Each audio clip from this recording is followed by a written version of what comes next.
Hello friends, എല്ലാവർക്കും നമസ്കാരം. നമ്മുടെ പ്രിയം പരമ്പരയുടെ വരാൻ പോകുന്ന വിശേഷങ്ങൾ എന്തൊക്കെയാണെന്ന് നമുക്ക് നോക്കാട്ടോ. അങ്ങനെ ഗംഗയും കാവേരിയും കൂടി ഗംഗയുടെ സ്വർണ്ണമൊക്കെ പണയം വെച്ച് ആ കാശ് കൊണ്ട് കൊടുത്ത് അവരുടെ നഷ്ടപ്പെട്ട വീട് വീണ്ടെടുക്കുന്നതൊക്കെ നമുക്ക് കാണാനായിട്ട് സാധിക്കും. അപ്പം വീടൊക്കെ മടക്കി കിട്ടിക്കഴിയുമ്പം ശാരദ ഗംഗയുടെ കല്യാണം എങ്ങനെയും നടന്നു കാണണം എന്ന് ആഗ്രഹിക്കുകയാണ് കേട്ടോ. അപ്പം ആദ്യം തന്നെ ജയപാലനോടാണ് പറയുന്നത്. അപ്പം ഇത്രയൊക്കെ ആയിട്ടും ശാരദയ്ക്ക് ജയപാലനോടുള്ള വിശ്വാസത്തിൽ ഒരു കോട്ടവും സംഭവിക്കുന്നില്ല. ജയപാലേട്ടൻ സാധുവാണെന്ന് തന്നെയാണ് ആ സ്ത്രീ വിശ്വസിച്ചിരിക്കുന്നത്. അതേസമയം ഗംഗയ്ക്കും കാവേരിക്കും ഒക്കെ ജയപാലന്റെ യഥാർത്ഥ മുഖം ഇപ്പം വെളിവാകുന്നുണ്ട്. പക്ഷെ അമ്മയുടെ അടുത്ത് പറഞ്ഞാൽ അമ്മ അത് വിശ്വസിക്കാൻ കൂട്ടാക്കാത്തത് കൊണ്ട് കൂടുതലൊന്നും ശാരദയോടും അവരിപ്പോൾ പറയുന്നില്ല കേട്ടോ. അപ്പം ജയപാലന്റെ അടുത്ത് ഇങ്ങനെ കല്യാണക്കാരിയൊക്കെ പറയണം. അപ്പം ജയപാലൻ പറയും, ഇനിയിപ്പം പണ്ടത്തെ പോലെ ഉയർന്ന നിലയിലുള്ള കല്യാണാലോചനകളൊന്നും കൊണ്ടുവരാൻ പറ്റില്ലല്ലോ ശാരദ, അതിനുള്ള സ്ത്രീധനം കൊടുക്കാനൊന്നും നമ്മുടെ കയ്യിലില്ലല്ലോ എന്ന് ചോദിക്കുക. ഇപ്പം ഈ വീട് തന്നെ പണയം എടുത്തത് ഗംഗയുടെ സ്വർണ്ണങ്ങളൊക്കെ വിറ്റിട്ടല്ലേ, അതുകൊണ്ട് ഇനിയിപ്പം അതനുസരിച്ചുള്ള ആലോചനകളൊക്കെ നോക്കിയാൽ മതി. ഗംഗയ്ക്കാണെങ്കിൽ അധികം വിദ്യാഭ്യാസവും ഇല്ല എന്ന് പറയുമ്പം നമ്മുടെ ശാരദ പറയും, ജയപാലേട്ട അവൾക്ക് ചേരുന്ന ഒരു ബന്ധമാവണം, അവളെ നന്നായിട്ട് നോക്കുന്ന ഒരു കുടുംബമായിരിക്കണം, അത്രയും മാത്രമേ ഞാനിപ്പോൾ ആലോചിക്കുന്നുള്ളൂ, അവൾ ഏറ്റവും മൂത്തതാ, വിവാഹപ്രായമൊക്കെ അവൾക്ക് ആയതാ എന്ന് പറയാണ് കേട്ടോ. ഇതേസമയം നമ്മുടെ അച്ചമ്മയ്ക്ക് ഗംഗയെ കൊണ്ട് വിനീതനെ കല്യാണം കഴിപ്പിക്കണമെന്ന് തന്നെയാണ് ആഗ്രഹം. അപ്പം അതിനെപ്പറ്റി ശാരദയോട് പറയുന്നുമുണ്ട്. അന്നേരം അച്ചമ്മയോട് നമ്മുടെ ശാരദ പറയും, അമ്മേ എനിക്കും ആഗ്രഹമാണ് വിനീത് ഗംഗയെ കല്യാണം കഴിക്കുന്നതിൽ, പക്ഷേ ഗംഗയ്ക്കും ഇപ്പോൾ അതിൽ എതിർപ്പൊന്നും ഉണ്ടാവില്ല, സുജാത സമ്മതിക്കുമെന്ന് അമ്മയ്ക്ക് തോന്നുന്നുണ്ടോ എന്ന് ചോദിക്കുക. അപ്പം നമ്മുടെ അച്ചമ്മയ്ക്കും ഇപ്പൊ സുജാതയുടെ സ്വഭാവം യഥാർത്ഥത്തിൽ നന്നായിട്ട് അറിയാം. കാരണം അവരുടെ വീട് നഷ്ടപ്പെട്ട് സുജാതയുടെ വീട്ടിൽ പോയി നിൽക്കുമ്പം അത്ര ക്രൂരമായിട്ടുള്ള രീതിയിലാണ് സുജാത എല്ലാവരോടും പെരുമാറുന്നത്. അപ്പം അച്ചമ്മയും പറയും, അത് സത്യമാണ്, അവൾ ഒരിക്കലും വിനീതിനെ ഗംഗയെ കൊണ്ട് കല്യാണം കഴിപ്പിക്കാൻ ഇനി സമ്മതിക്കുമെന്ന് തോന്നുന്നില്ല, അവൾക്ക് അത്രക്കേറെ പക ഈ കുടുംബത്തോടുണ്ടെന്ന് നമുക്ക് എല്ലാവർക്കും മനസ്സിലായതാ. എങ്കിലും ഗംഗയെ വിനീത് കല്യാണം കഴിക്കുവാണെങ്കിൽ അവൾക്ക് ഒരിക്കലും കരയേണ്ടി വരില്ല, വിനീതിന് അത്രയധികം സ്നേഹമാണ് അവളോട് എന്ന് പറയാം. എനിക്കും അറിയാലോ അമ്മേ, വിനീതാണ് ഗംഗയെ കല്യാണം കഴിക്കുന്നതെങ്കിൽ എനിക്കും സന്തോഷമാണ്. കാരണം അരവിന്ദേട്ട മരിച്ചപ്പോൾ തൊട്ട് ഈ കുടുംബത്തിന് വേണ്ടി അവൻ എന്തൊക്കെ ത്യാഗങ്ങളും സഹിക്കുന്നുണ്ടെന്ന് എനിക്കറിയാം. അതുപോലെ അവൻ്റെ ദയ കൊണ്ടാണ് ഞങ്ങളിപ്പം ഇങ്ങനെയെങ്കിലും മുന്നോട്ട് ജീവിക്കുന്നതെന്നും അറിയാം. പക്ഷേ എന്ത് ചെയ്യാനാ, സുജാതയ്ക്ക് ഇഷ്ടമില്ലാതെ നമുക്ക് വിനീതിനോട് പറയാൻ പറ്റുമോ ഗംഗയെ നീ കല്യാണം കഴിക്കണമെന്ന്? അവളെ ഇവിടെ ഇങ്ങനെ നിർത്താൻ പറ്റുമോ? അവളുടെ ഇളയതുങ്ങളല്ലേ ബാക്കിയുള്ളവരെല്ലാം, അവളെങ്കിലും വിവാഹം കഴിഞ്ഞ് ഈ കഷ്ടപ്പാടിൽ നിന്നൊന്ന് രക്ഷപ്പെട്ടു പോട്ടെ അമ്മേ എന്ന് പറയാം. അത് ശരിയാ, ജയപാലൻ അത്ര മോശം ആലോചനയൊന്നും കൊണ്ടുവരില്ലെന്ന് തന്നെ വിശ്വസിക്കാം മോളെ. നിനക്കിപ്പോഴും ജയപാലനെ അത്രയ്ക്ക് വിശ്വാസമാണോ എന്ന് ചോദിക്കാം. അത് കേൾക്കുമ്പം ശാരദ പറയും, അതെന്താമേ അങ്ങനെ ഒരു ചോദ്യം? ജയപാലേട്ടൻ നമുക്ക് സഹായം മാത്രമല്ലേ ചെയ്യുന്നുള്ളൂ മോളെ, അവൻ്റെ കാര്യത്തിൽ എൻ്റെ മോന് തെറ്റുപറ്റിയോന്ന് എനിക്കിപ്പോൾ തോന്നുന്നുണ്ട് എന്ന് പറയൂട്ടോ. ഇതാ അമ്മയുടെ കുഴപ്പം, ആ കാവേരി പറയുന്ന കേട്ടില്ലേ അമ്മയ്ക്കും ഇങ്ങനെയൊക്കെ സംശയങ്ങൾ തോന്നുന്നേ. ജയപാലേട്ടൻ നമുക്ക് മോശം വരുന്ന ഒന്നും ചെയ്യില്ലമ്മേ, കുഴപ്പമില്ലാത്തൊരു ആലോചന തന്നെ കൊണ്ടുവരും എന്ന് പറയാണ് കേട്ടോ. ഇതേസമയം ജയപാലൻ വളരെ പ്രായമുള്ള ഒരാളുടെ വിവാഹാലോചനയായിട്ടാണ് മുന്നോട്ട് വരുന്നത്. അപ്പം ശാരദ ചെറുക്കനെ കാണാത്തത് കൊണ്ട് തന്നെ ആ കല്യാണമായിട്ട് മുന്നോട്ട് പോകാൻ തന്നെ തീരുമാനിക്കാം. അപ്പം ഈ സത്യാവസ്ഥകളൊക്കെ അറിയുന്ന വിനീതിന് വളരെയേറെ സങ്കടം വരികയാണ്. അപ്പം നമ്മുടെ മുത്തശ്ശിയാണെങ്കിൽ വിനീതിനോട് ഗംഗയെ കല്യാണം കഴിക്കാൻ ആവശ്യപ്പെടുന്നുണ്ട്. അപ്പം വിനീതിന് 100 വട്ടം സമ്മതമാണ്. അപ്പം വേറെ ആലോചന ശാരദ നമ്മുടെ ഗംഗയ്ക്ക് നോക്കുന്നുണ്ടെന്ന് അറിഞ്ഞ വിനീത് വളരെ സങ്കടപ്പെട്ടിരിക്കുക. അപ്പം അച്ചമ്മ പറയും, നിന്നെ കൊണ്ട് കല്യാണം കഴിക്കണമെന്ന് ശാരദയ്ക്കും ആഗ്രഹമുണ്ട്, ഗംഗയ്ക്കും ഇപ്പോൾ എതിർപ്പൊന്നും കാണില്ല, പക്ഷെ സുജാതയെ പേടിച്ച ശാരദ നിന്നോട് ആ ആലോചനയെ പറ്റി പറയാത്തത് എന്ന് പറയാം. അത് കേൾക്കുമ്പോൾ വിനീത് പറയും, എനിക്ക് അവളില്ലാതെ പറ്റില്ല അമ്മേ, ഗംഗയെ എനിക്ക് നഷ്ടപ്പെടുന്ന ഒരു അവസ്ഥ വരുമ്പം എന്തുമാത്രം വേദനിച്ചതാ ഒരിക്കൽ ഞാൻ, അതുകൊണ്ട് ഇനിയും അങ്ങനെ ഒരു അവസ്ഥ കടന്നു പോകാൻ എന്നെ കൊണ്ട് സാധിക്കില്ല. ഗംഗയ്ക്ക് എതിർപ്പില്ലെങ്കിൽ അവളെ കല്യാണം കഴിക്കുന്നതിൽ എനിക്ക് സന്തോഷമേ ഉള്ളൂ, അമ്മയുടെ എതിർപ്പൊന്നും ഞാൻ നോക്കുന്നില്ല മുത്തശ്ശി എന്ന് പറയാം. പക്ഷേ നിങ്ങൾ ഒരുമിച്ച് സുജാതയുടെ കൂടെയല്ലേ ജീവിക്കേണ്ടത്, അവള് ഗംഗയ്ക്ക് സമാധാനം കൊടുക്കുമെന്ന് നിനക്ക് തോന്നുന്നുണ്ടോ? വിനീതെ, നിനക്ക് സമാധാനം തരില്ല, എൻ്റെ മോളായതുകൊണ്ട് പറയില്ല, അവളുടെ ദേഷ്യവും സ്വഭാവം ഇപ്പം എനിക്ക് നന്നായിട്ട് അറിയാം എന്ന് മുത്തശ്ശി പറയും. അത് കേൾക്കുമ്പം വിനീത് പറയും, എല്ലാം എനിക്കറിയാം, എങ്കിലും ജയപാലൻ അങ്കിളിൻ്റെ കാര്യത്തിൽ എനിക്ക് നല്ല സംശയമുണ്ട്, ഗംഗയ്ക്ക് നല്ല ആലോചനയൊന്നും കൊണ്ടുവരാൻ പോകുന്നുമില്ല, എനിക്ക് ഗംഗയെ നഷ്ടപ്പെടുത്താൻ പറ്റില്ല മുത്തശ്ശി, ഞാൻ അമ്മയോടൊന്ന് സംസാരിക്കട്ടെ എന്ന് പറയാണ് കേട്ടോ. അപ്പം ഞാനും വരാം എന്ന് പറഞ്ഞ് 2 പേരും കൂടി നമ്മുടെ സുജാതയോട് ഗംഗയെ കല്യാണം കഴിക്കുന്നതിനെ പറ്റി സംസാരിക്കാം. പക്ഷേ സുജാത അതിനെ വളരെയധികം എതിർക്കുകയാണ്. ഒരിക്കലും എൻ്റെ മോൻ ഗംഗയെ കല്യാണം കഴിക്കാൻ ഞാൻ ജീവിച്ചിരിക്കുമ്പോൾ സമ്മതിക്കില്ല എന്ന് പറയണം. അങ്ങനെ എന്തെങ്കിലും ആഗ്രഹം ഉണ്ടെങ്കിൽ ഞാൻ ഇവിടെ ആത്മഹത്യ ചെയ്യുമെന്നും പറഞ്ഞ് ഭീഷണിപ്പെടുത്തുകയാണ് നമ്മുടെ വിനീതിനെ. നീ ഗംഗയുടെ കഴുത്തിൽ താലി കെട്ടുന്നത് വന്നാൽ ആ നിമിഷം ഞാൻ മരിക്കും, എൻ്റെ ശവത്ത് ചവിട്ടിയെ നീ അവളുടെ കഴുത്തിൽ താലി കെട്ടുള്ളൂ എന്നൊക്കെ പറയാം. അപ്പം അമ്മയുടെ ഈ ഭാവത്തിൽ നമ്മുടെ വിനീത് ഒന്ന് പേടിച്ചു പോവാണ് കേട്ടോ. എന്ത് ചെയ്യണമെന്ന് അറിയാതെ വിനീത് നിൽക്കുക. അപ്പം നമ്മുടെ മുത്തശ്ശി ചോദിക്കുന്നുണ്ട്, സുജാതെ നീ എന്തിനാ ഇത്ര ദേഷ്യം കാണിക്കുന്നത്? ഗംഗയെ നിനക്ക് പറയാവുന്ന പെൺകുട്ടിയല്ലേ, അവളെ വിനീത് കല്യാണം കഴിക്കുന്നതിൽ എന്താ? ഇപ്പം അരവിന്ദൻ ഇല്ലാത്തത് കൊണ്ടാണോ നീ ഇങ്ങനെയൊക്കെ പറയുന്നത്? പണ്ട് അവള് വേറെ ആലോചന കൊണ്ടുവന്നെന്നും പറഞ്ഞ് നീ എന്തുമാത്രം ബഹളം വെച്ചതാ. അത് അന്ന്. പക്ഷെ എൻ്റെ മോനെ വേണ്ടെന്ന് വെച്ച് പോയവളല്ലേ ഗംഗ. ഇനി എൻ്റെ മോൻ്റെ തലയിൽ അവളെ കെട്ടിവെക്കാൻ ഞാൻ സമ്മതിക്കില്ല. അല്ലെങ്കിൽ തന്നെ എന്തെടുത്തിട്ട് കെട്ടിക്കും? എന്തെങ്കിലും കൊടുക്കാൻ ഇനി ഉണ്ടോ അവിടെ എന്ന് ചോദിക്കുക. അവളുടെ സ്വർണ്ണം എല്ലാം പണയം വെച്ചിട്ടല്ലേ അവരാ വീടെടുത്തത്. എൻ്റെ മോന് നല്ല ആലോചനകൾ വരും, നല്ല സ്ത്രീധനം മേടിച്ചാൽ ഞാൻ കല്യാണം കഴിപ്പിക്കുകയും ചെയ്യും. ഇനി ഗംഗയുടെ ആലോചനയും കൊണ്ട് അമ്മ ഇങ്ങോട്ട് വരരുത്. എൻ്റെ സ്വന്തം അമ്മയെന്നുള്ള കാര്യം ഞാനങ്ങ് മറക്കും. ദേ വിനീത്, ഞാനൊരു കാര്യം പറഞ്ഞേക്കാം, അവളെ കെട്ടണമെന്ന് നിനക്ക് വല്ല ആഗ്രഹം ഉണ്ടെങ്കിൽ ഞാൻ മരിച്ചിട്ട് മതി എന്ന് സുജാത അറുത്തു മുറിച്ച് പറയുകയാണ് കേട്ടോ. ഇത് കേൾക്കുമ്പോൾ ഒരുപാട് സങ്കടം വരിക. അപ്പം വിനീതിൻ്റെ സങ്കടം കാണുമ്പോൾ മുത്തശ്ശി പറയും, വേണ്ട മോനെ, നീ മനസ്സിൽ നിന്ന് ഈ ആഗ്രഹം മറന്നേക്ക്. സുജാതയെ എതിർത്ത് നിനക്കൊന്നും ചെയ്യാൻ കഴിയത്തില്ലെന്ന് മുത്തശ്ശിക്ക് അറിയാം. അവക്ക് വെറുതെ നീ മോഹങ്ങൾ കൊടുക്കുകയും വേണ്ട. ആ കുട്ടികൾ ഇപ്പം തന്നെ ഒരുപാട് കഷ്ടപ്പെടുന്നുണ്ട്.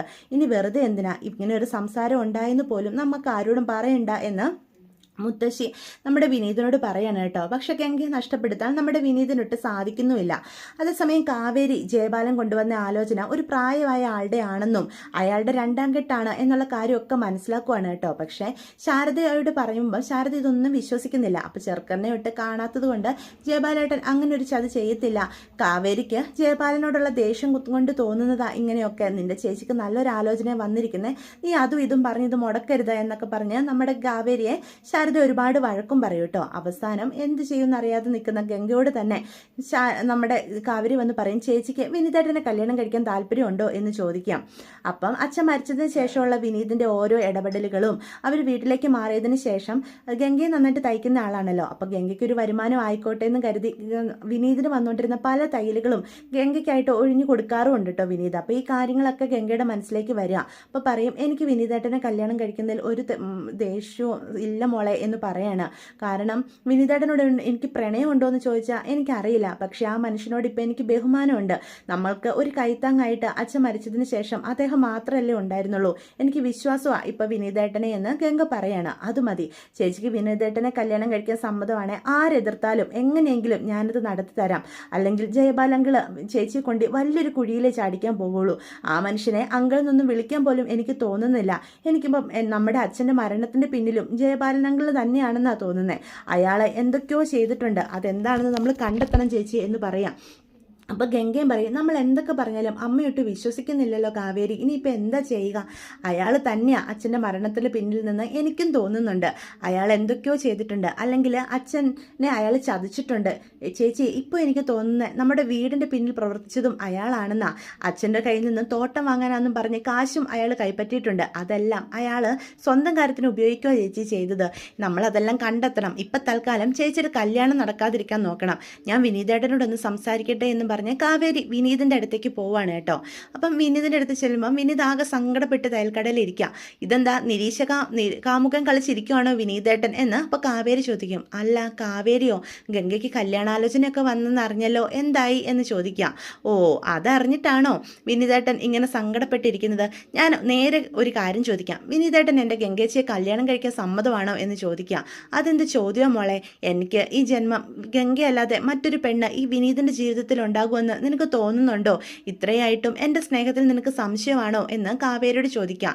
എനിക്ക് വിനീതേട്ടൻ്റെ സ്നേഹത്തിൽ ഒരു സംശയമില്ല. വിനീതേട്ടൻ ആത്മാർത്ഥമായിട്ടാണ് എൻ്റെ ഗംഗേച്ചിയെ സ്നേഹിക്കുന്നതെങ്കിൽ നിങ്ങളുടെ കല്യാണം ഉടനെ തന്നെ നമുക്ക് നടത്തണം എന്ന് പറയാം. പക്ഷേ അപ്പച്ചി സമ്മതിക്കുമോ എന്ന് ചോദിക്കുക. അമ്മ ഒരിക്കലും സമ്മതിക്കാൻ പോകുന്നില്ല. ഞാൻ ഗംഗയെ കല്യാണം കഴിച്ചാൽ അമ്മ ആത്മഹത്യ ചെയ്യുമെന്ന് വരെയാണ് പറഞ്ഞിരിക്കുന്നത്. എനിക്ക് എന്ത് ചെയ്യണമെന്നൊരു എത്തുപിടിയും കിട്ടുന്നില്ല. അപ്പം അപ്പച്ചിയെ എതിർത്തിട്ടാണേലും ഗംഗേച്ചിയെ കല്യാണം കഴിക്കാൻ വിനീതേട്ടന് ധൈര്യമുണ്ടോ എന്ന് കാവേരി വീണ്ടും ചോദിക്കുകയാണ്. അപ്പം വിനീത് പറയും, എനിക്ക് ഗംഗയെ നഷ്ടപ്പെടുത്താൻ പറ്റില്ല, അവളില്ലാതെ എനിക്ക് ജീവിക്കാൻ പറ്റില്ലെന്ന്, അവളെ നഷ്ടപ്പെടുമെന്നൊരവസ്ഥ വന്നപ്പോൾ എനിക്ക് ശരിക്കും മനസ്സിലായതാ എന്ന് നമ്മുടെ വിനീത് പറയാണ് കേട്ടോ. അത് മതി. ഇപ്പം ജയപാലനങ്കിള് അയാൾ കൊണ്ടുവന്നിരിക്കുന്ന ആലോചന അത്ര നല്ലതൊന്നും അല്ല വിനീതേട്ടാ. ഗംഗേച്ചിയെ കൊണ്ട് ഒരു കുഴിയെ ചാടിക്കാനാണ് നോക്കുന്നത്. അതിൽ നിന്ന് ഇപ്പം ഗംഗേച്ചിയെ രക്ഷപ്പെടുത്താൻ വിനീതേട്ടന് മാത്രമേ സാധിക്കുള്ളൂ. അമ്മയോട് എന്ത് പറഞ്ഞിട്ടും ജയപാലനങ്കിളിനെ അവിശ്വസിക്കുന്നുമില്ല. എന്ത് ചെയ്യണമെന്ന് എനിക്ക് ഒരു എത്തും പിടിയും കിട്ടുന്നില്ല.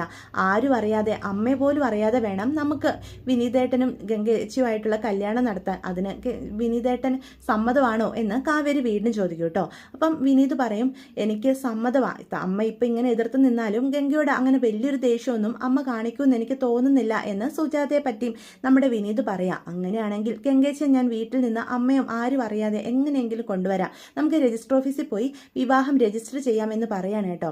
അപ്പം നിവിനോടും വിനീത് ഈ കാര്യങ്ങളൊക്കെ പറയുന്നുണ്ട്. അതൊക്കെ നമുക്ക് കാണാൻ കഴിയും. അപ്പം നിവിനും പറയും, നിനക്കൊരു അവസരം കിട്ടിയിരിക്കുക നിന്റെ ഗംഗയെ നഷ്ടപ്പെടുത്താത്ത ജീവിതത്തോട് കൂട്ടാൻ. അതുമാത്രമല്ല, ഇപ്പം നീ അവരോട് ചെയ്യാൻ പോകുന്ന വലിയൊരു സഹായമാണ്. എൻ്റെ അമ്മാവനായതുകൊണ്ട് പറയല്ല, അയാൾ എന്തൊക്കെയോ ദുഷ്ടത്തരങ്ങൾ അരവിന്ദൻ അങ്കിളിനോടും കുടുംബത്തോടും ചെയ്യുന്നുണ്ട്, ഇപ്പോഴും ചെയ്തുകൊണ്ടിരിക്കുന്നുണ്ട്. അതിൻ്റെ ഭാഗമായിട്ടാണ് ഗംഗയ്ക്ക് ഇപ്പം കൊണ്ടുവന്ന ആലോചന എന്ന് പോലും എനിക്ക് തോന്നുന്നത്. അയാൾക്ക് എന്തോ നേട്ടമുണ്ട് അവളെ ആ കളവനെ കൊണ്ട് കല്യാണം കഴിപ്പിക്കുന്നത് കൊണ്ട്. അതുകൊണ്ട് നമുക്ക് എത്രയും പെട്ടെന്ന് ഗംഗയുമായിട്ടുള്ള കല്യാണം നടത്തണം. അതിനെന്ത് സഹായവും ഞാൻ ചെയ്യാം എന്ന് നിവിൻ വിനീതിന് ഉറപ്പ് കൊടുക്കുകയാണ് കേട്ടോ. നിന്റെ അമ്മ സമ്മതിക്കോടാ എന്ന് അപ്പം നിവിൻ ചോദിക്കുന്നുണ്ട്. അമ്മ ഒരിക്കലും സമ്മതിക്കില്ല. പക്ഷെ അമ്മ അറിയാതെ വേണം ഗംഗയെ കല്യാണം കഴിച്ചാൽ. അതിനുശേഷം വീട്ടിലേക്ക് ചെന്നാൽ അമ്മ എന്നെ ഒരിക്കലും അടിച്ചിറക്കുമെന്ന് എനിക്ക് തോന്നുന്നില്ല. അത്രയ്ക്ക് ദേഷ്യമൊന്നും അമ്മയ്ക്ക് ഞങ്ങളോട് കാണിക്കാൻ പറ്റില്ല. ആ പുറമേ കാണിക്കുന്ന ദേഷ്യമൊക്കെ ഉള്ളൂ. അമ്മയ്ക്കും അമ്മയുടേതായ ന്യായങ്ങളുണ്ടടാ ദേഷ്യങ്ങൾ കാണിക്കാൻ. ഇപ്പം ഗംഗയോട് കാണിക്കുന്ന ഈ വെറുപ്പ് പോലും അവൾ ഒരിക്കലും എന്നെ വേണ്ടെന്ന് വെച്ചതിനുള്ള ദേഷ്യം കൊണ്ടാ, അല്ലാതെ മറ്റൊന്നുമല്ല എന്ന് പറയാം. അങ്ങനെയാണെങ്കിൽ കാവേരിയോട് നീ കാര്യങ്ങളൊക്കെ തീരുമാനിക്കാൻ പറ. ഗംഗ വരൂലോ അല്ലേ? ഗംഗയ്ക്കും ഞാനും ഒത്തുള്ള കല്യാണത്തിന് സമ്മതമാണെന്നാണ് കാവേരി പറഞ്ഞത്. അതുകൊണ്ടല്ലേ ഞാനും ഇതിന് സമ്മതിച്ചത് എന്ന് പറയാം. നിനക്കെന്തായാലും സന്തോഷമായല്ലോ. അവർക്ക് ചെയ്യാൻ പറ്റുന്നൊരു സഹായം കൂടിയാണ് ഇത്.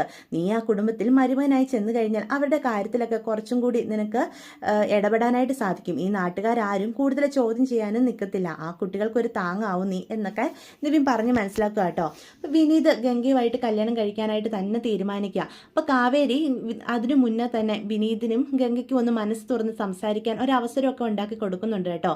അപ്പം വിനീത് ചോദിക്കുന്നുണ്ട്, ഗംഗയ്ക്ക് ഇഷ്ടമായിട്ടാണോ എന്നെ കല്യാണം കഴിക്കാൻ സമ്മതിച്ചത്, അതോ നിവൃത്തികേട് കൊണ്ടാണോ, ഈ ഇപ്പം ജയപാലനങ്ങൾ കൊണ്ടുവന്ന ആലോചനയിൽ നിന്ന് രക്ഷപ്പെടാനായിട്ടാണോ ഇത് സമ്മതിച്ചതെന്ന് ചോദിക്കാം.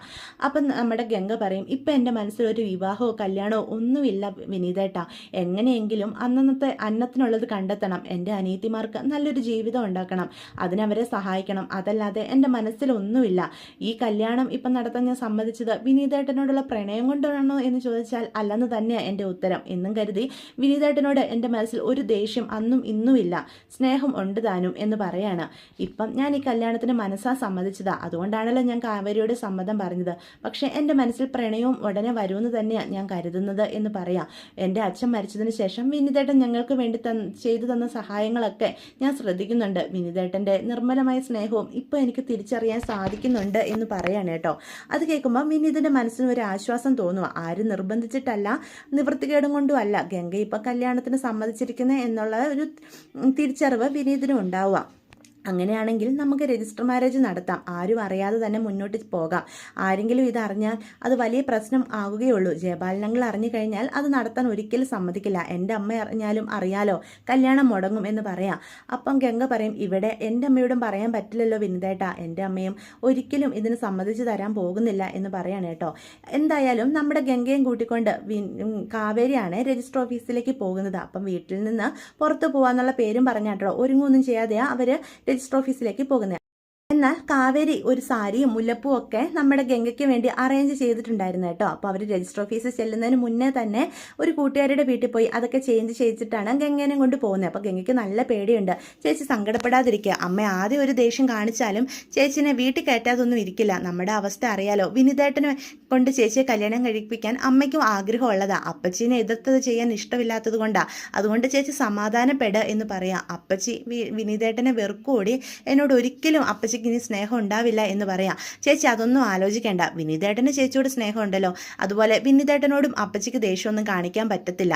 അതുകൊണ്ട് പയ്യെ പയ്യെ അപ്പച്ചിയുടെ ദേഷ്യവും മാറും. ചേച്ചി ഇപ്പം തൽക്കാലം അതിനെപ്പറ്റി ഒന്നും ചിന്തിക്കണ്ട. ഇപ്പം വിനീതേട്ടനുമായിട്ട് കല്യാണം കഴിക്കാൻ പോവാ, ആ മനുഷ്യനെ ചേച്ചി സങ്കടപ്പെടുത്തരുത്. ചേച്ചിയുടെ മനസ്സിൽ ഇപ്പം വിനീതേട്ടനോട് പ്രണയമൊന്നും ഇല്ലെന്ന് എനിക്കറിയാം. പക്ഷേ പതിയെ പ്രണയിച്ച് സന്തോഷത്തോടെ സമാധാനത്തോടെ ചേച്ചി ജീവിക്കണം. വിനീതേട്ടൻ ചേച്ചിയുടെ വരനാണെങ്കിൽ ചേച്ചിക്ക് നല്ലൊരു ജീവിതം തന്നെ ഉണ്ടാവുള്ളൂ എന്ന് എനിക്കറിയാം. അതുകൊണ്ടല്ലേ ഞാനും ഇതിന് കൂട്ടു നിൽക്കുന്നത് എന്ന് പറയാണ് കേട്ടോ. അപ്പോൾ കാവേരിയും ഗംഗയും കൂടി അവിടെ ചെല്ലുമ്പം തന്നെ നിവിനും വിനീതും കാത്തു നിൽക്കുന്നുണ്ട്.